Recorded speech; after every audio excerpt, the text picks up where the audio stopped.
By.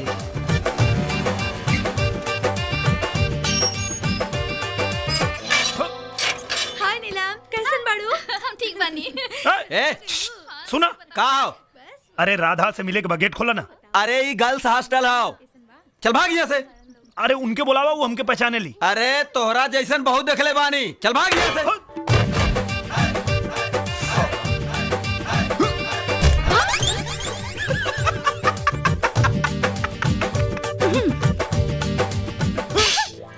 हमके काहे मारो तारू?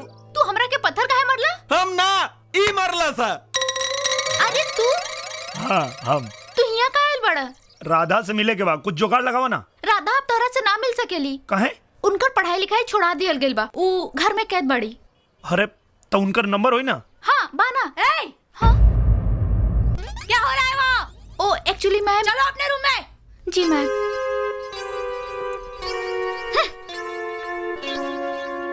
8 8 7 7 9 9 1 2 3 4।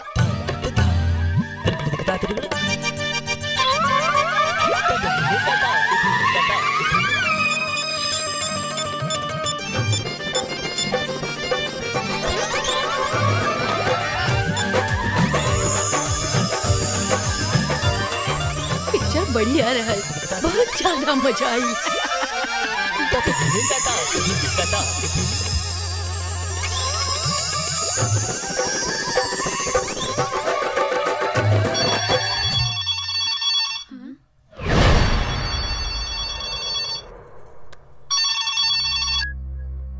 हेलो। हाँ राधा, हम बोला था नहीं निरहुआ।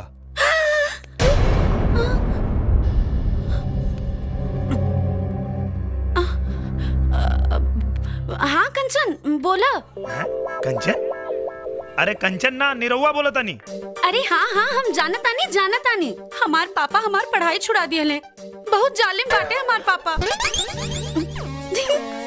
अरे अब का बताई, हमरा माई के भी हम पे तरस नहीं खियावत।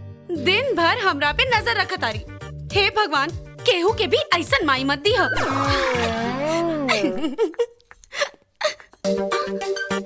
अब हमार दूगो भाई बाड़े, छोटका भैया पहलवान बाड़े। उनकर देहिया जैसन उनकर बुद्धियो भी मोट बा, जौन करेले उल्टे करेले। हमके तो लागेला कि उनकर दिमाग सिर में ना घुटना में बा। और बड़का भैया वो पुलिस में बाड़े, कुत्तन के साथ रह रह के कुत्ता जैसे एने ओने सोंगत रहेले, हमरे हर बात पे शक करेले।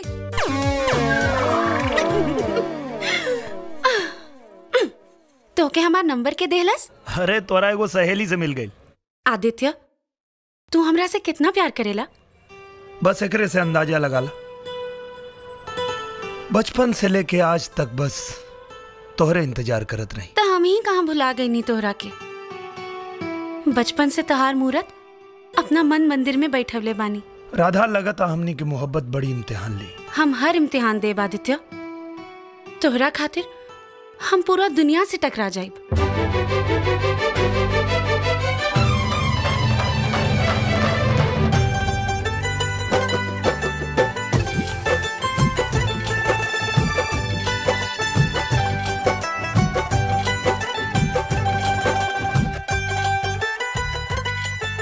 I love you. I love you. I love you. I love you. I love you. रतिया भर उल्लू नियर जागता, दिनवा भर कुकुर नियर भोकता। ई पगला गइल बा का? आदित्य, राधा, आदित्य, राधा। आदित्य। फोन से दिल नहीं के भरत। मन तो करता कि उड़ के तोहरा सामने आ जाई। ना ना ना ना, मत ही हमरा सामने अभी। अगर ये घड़ी तू सामने आ गेलू ना तो हम ऐसन कह देब का कर देब? तो के अपने बाह में भर के इतना कस के चुम्मा लेब ना कि तुम्हारे मुंह लाल हो जाए। हेलो, राधा कहाँ बैलो? अच्छा, चुम्मा के नाम सुन के तुम्हार आवाज भारी हो गई, मूड बन गेल का? हमार मूड तो ऐसन बन गइल बा कि ते जहां मिलबे उन्हें काट दे। अरे लागता ससुर बने। ससुर जी का बात बा? आजकल नेतागिरी छोड़ के बेटी के पहरेदारी करे लगनी का? तो जाना तानी केतनो पहरेदारी कर ली, हमने के मिलन तो हो के रही। ई जन्म में मिलन त दूर, तू राधा के परछाई भी ना देख सकेले। तो ठीक बा, आजे हम तारा घरे आके तारा बेटी के अंगूठी पहना के छकैया कर देता नी। तेरी तो अरे तेरी तो ना, दमाद कह, दमाद। हेलो हेलो हेलो, का बहिल पापा? वो रिक्शा वाला हमरा के चैलेंज कइले बा कि घरे में आके राधा के अंगूठी पहनाई। तू चिंता मत करा पापा, घर में पहरा बा, ऊ कहां से आ जाई? वो रिक्शा वाला के कोनो भरोसा नहीं खे, घर पे और पुलिस बुलवा ला। जी चाचा जी।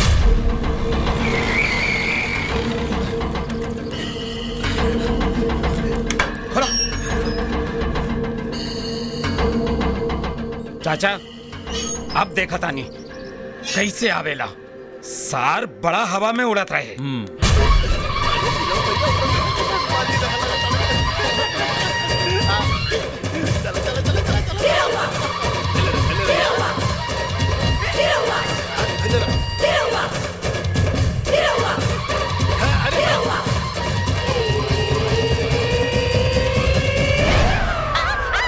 चुप, हाँ मैं। अरे तू ऐसे आई बा, हम सोचले ना रानी। हाँ, हाँ, लागता केहू आवता।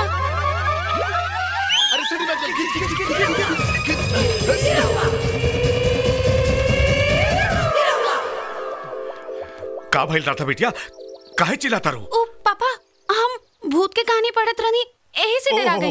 हम तो सोच रही कि का सोचनी है पापा? हाँ हाँ, रे सर मुतास लगा था जो तू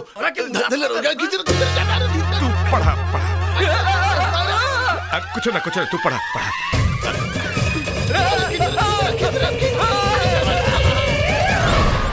क्या रहा है पापा?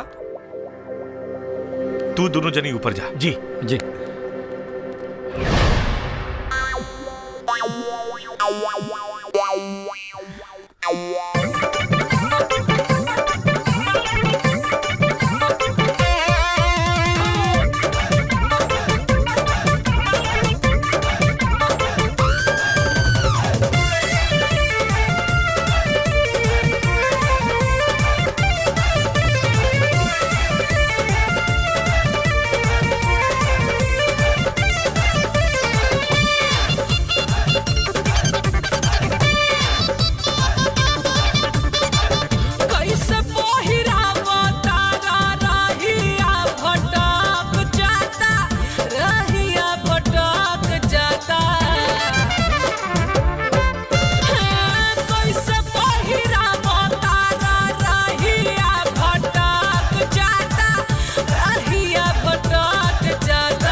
जॉब बाटे ससुर जी के घर हो।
फोन घर के नंबर से। हेलो। अपना बेटी की अंगुली देखी, मंगनी की अंगूठी तो पहना देनी, अब बियाह की तैयारी करी। हेलो हैं? हेलो हेलो हैं? हेलो। का भइल पापा? वो रिक्शा वाला हमारे घर के नंबर से फोन करल बा, जाके देखो करा के। राधा, राधा। हाँ पापा। है नहीं आओ। घर में केहू नहीं के पापा। टकाऊ सर्वा भूत हा। तू अपन सिक्योरिटी के बड़ा डिंग मारत रहले, तोरा पूरा सिक्योरिटी के पिछवाड़ा में मूत के चल गई रिक्शा वाला। ही रिक्शा वालन के हम ना छोड़ब, ताना ताना के मोहताज कर देबू सबके। नीरव भैया गजब हो गइल बा। का भइलो? मंत्री वीरेंद्र प्रताप रिक्शा वालन पर टैक्स लगा देले बा। का बात करता? ई देखा। बेटा निरहू, ये तो सरासर अन्याय बा। इतना पैसा हमनी के कहां से लाई बेटा?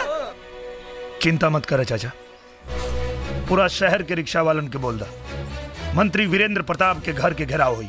परिवहन मंत्री मुर्दाबाद, मुर्दाबाद। परिवहन मंत्री मुर्दाबाद, मुर्दाबाद। हमसे जो टकराएगा चूर हो जाएगा, हमसे जो टकराएगा चूर हो जाएगा। मंत्री तेरी तानाशाही नहीं चलेगी, नहीं चलेगी। मंत्री तेरी तानाशाही नहीं चलेगी। परिवहन मंत्री मुर्दाबाद, मुर्दाबाद। परिवहन मंत्री मुर्दाबाद, मुर्दाबाद। मंत्री तेरी तानाशाही नहीं चलेगी, नहीं चलेगी। परिवहन मंत्री मुर्दाबाद, मुर्दाबाद। परिवहन मंत्री मुर्दाबाद, मुर्दाबाद। परिवहन मंत्री मुर्दाबाद, मुर्दाबाद। परिवहन मंत्री। यह है सड़क और परिवहन मंत्री वीरेंद्र प्रताप सिंह का घर। और इधर देखिए, शहर के तमाम रिक्शा वालों ने इनके घर का घेराव कर दिया है। इन रिक्शा वालों में जबरदस्त आक्रोश है। मंत्री जी ने इन रिक्शा वालों पर 10,000 का रोड टैक्स लगा दिया है। मंत्री जी के इस तानाशाही फरमान को लेकर आपका क्या कहना है? सरासर अत्याचार बा। अरे नया रिक्शा 10,000 का मिलेला, हम किराया के रिक्शा चलावे नी, ससुर खरीदे का औकात नहीं थे, कहाँ से भरब 10,000? रिक्शा वालों के दिलों का दर्द सुनने के बाद भी मंत्री जी अपने घर से बाहर नहीं आ रहे, बल्कि अपने घर में चूहे की तरह दुबक कर बैठे। अब देखना है कि यह निकम्मी सरकार रिक्शा वालों के हक में फैसला करती है या नहीं। लेकिन मंत्री जी, ये गरीब रिक्शा वाले रिक्शा चला के एक वक्त की रोटी नहीं कमा पाते, आपने इन पर टैक्स लगा दिया, कहाँ तक जायज है? बिल्कुल जायज बा भाई। ई रिक्शा वाले सब झूठ बोलता रहे। ये एक दिन में 500 कमा ले। अरे सड़क पर चले वाला हर गाड़ी पर टैक्स लगेला, ऊपर से उनके डीजल और पेट्रोल के खर्चा। एहनी के तो वो भी नहीं ना, फिर एहनी पर टैक्स काहे न लगी? अब तू ही बोला। सुना है आप रिक्शा यूनियन के अध्यक्ष हैं। मंत्री महोदय ने जो जवाब दिया उसके बारे में आपका क्या कहना है? मोटर गाड़ी चलावे में पेट्रोल डीजल जलेला और ये रिक्शा चलावे में हमनी के खून जलेला। कहा मंत्री जी से, एक दिन अपना एयर कंडीशन रूम से बाहर निकल के धूप में रिक्शा चला के 500 रुपया कमा के दिखावे, हमनी के मान लेवे के।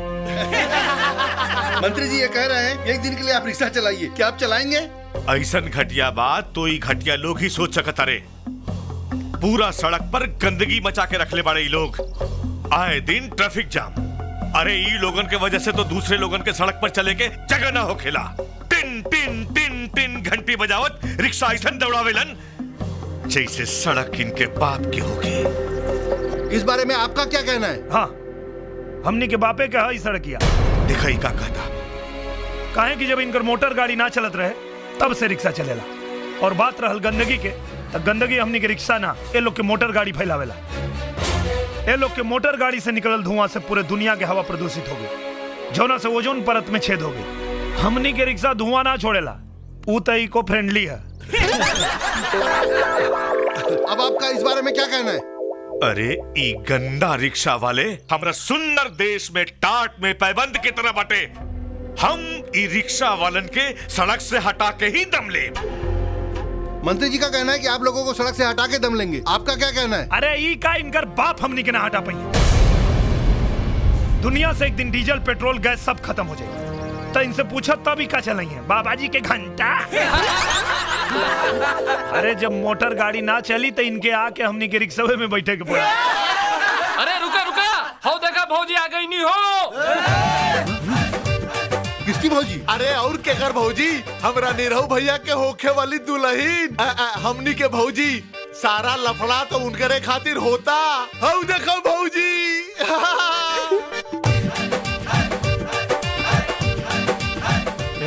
बंद करा। ए बंद कर हटाओ साले के। तू लोग तमाशा का देखता रहे रे। राधा के हटाओ उनको। ध्यान से देखिए, ये वही लड़की है जिसकी वजह से मंत्री और रिक्शा वालों के बीच जंग छिड़ी हुई है। ए भैया एगो बात सुना। आप बताइए। भैया हमने रिक्शा वाला को फैसला कैले हैं कि मंत्री जी खाली एगो शर्त मान ले तो हमने टैक्स देवे खातिर तैयार हैं। कौन सी शर्त? छोटा सा शर्त हो, अपन बेटी के बियाह हमरा निरहुआ भैया शंकर देवे, हमने टैक्स देवे खातिर तैयार हैं। का भाई लोग?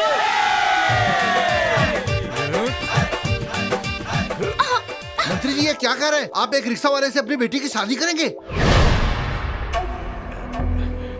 Shut up. अभी अभी लाल बत्तियों का एक काफिला यहाँ आया है। देखते हैं कौन आया है। मामले ने बड़ा रोचक मोड़ ले लिया है। मुख्यमंत्री जी आ गए हैं। देखना है आगे क्या होता है। 6 महीने बाद चुनाव बा। आ तुम्हारी तमाशा हमरा पे भारी पड़ जाई। मुख्यमंत्री जी इस पूरे मामले में आपका क्या कहना है? हमार सरकार गरीबन के सरकार है।